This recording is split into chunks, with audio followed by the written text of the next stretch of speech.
savez pas que la nouvelle économie est plus corsée, rigoureuse que l'ancienne. Dans l'ancienne économie, tu peux voler, tu peux détourner l'argent. On peut envoyer l'argent avec des mallettes chez toi le soir. Et puis tu vas envoyer ton enfant aller déposer en banque avec un sachet de 50 francs. On dit origine des fonds, tu mets vente de matériaux. Et puis ça passe en banque. Tu pars pour déposer 100 millions en banque, le banquier te dit origine des fonds. Tu dis bon, voici le reçu de commerce, c'est mon tonton qui m'a envoyé, il vend peut-être, je ne sais pas quoi. Donnez-moi un article banal, fourreau de portable, ok, caché, on prend les 100 millions. Mais avec la blockchain, c'est fini ça. Avec la nouvelle économie numérique, c'est fini la tricherie. Maintenant, si les autres ne veulent pas parler bien de ça, c'est parce que ce sont des vauriens. Quand il n'y a rien dans ta tête, quand on parle de technologie, d'économie numérique, ça te fait mal.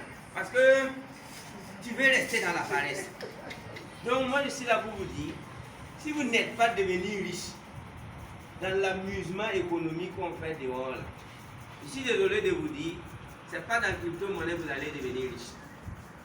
Mais la seule chance qui vous est donnée dans la crypto-monnaie, c'est que vous avez le temps de lire, d'apprendre, de suivre des vidéos, de suivre des tutoriels et d'apprendre comment maîtriser les wallets, comment être vraiment surdoué.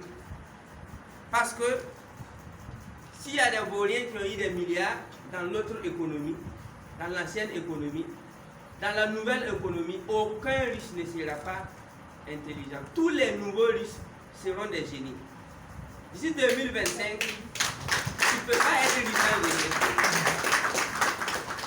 Mais si on te prend les riches de l'Afrique de 1960 jusqu'à aujourd'hui, sur 100 riches, les 98 étaient des vauriens avec grand V. Il ne connaît rien, mais il a l'argent. Mais d'ici 2050, quand on va vous présenter les hommes les plus riches de l'Afrique, ce sont purement des génies. Des gens capables de te décoder des chiffres. Donc, c'est à la fois un couteau à double tranchant. Ceux qui ne veulent pas bosser là, je suis désolé, vous allez disparaître. Donc, c'est pourquoi quand moi j'entends parler des technologies de blockchain, je ne vois pas ce que les vauriens sociaux voient, comme arnaque, quoi. Est-ce qu'ici on peut te vendre des produits frauduleux? Mais dans l'autre économie, on peut changer même les dates de péremption des sardines. Il y a des machines qui effacent les dates de péremption du riz. Et il y a des riz même on envoie avec des bateaux. Et on rentre dans des magasins, on change de nouveaux sacs.